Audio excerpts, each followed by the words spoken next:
Take a rain check or to not take a rain check? What's the meaning of to take a rain check? To take a rain check is an idiom, and an idiom is a figurative form of speech.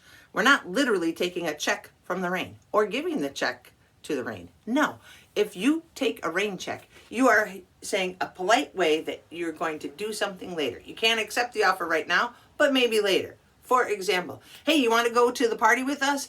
And we're going to have a great time. It's going to be a blast. And you say, I'll take a rain check. No, I don't want to go right now. Maybe the next time you go to the party.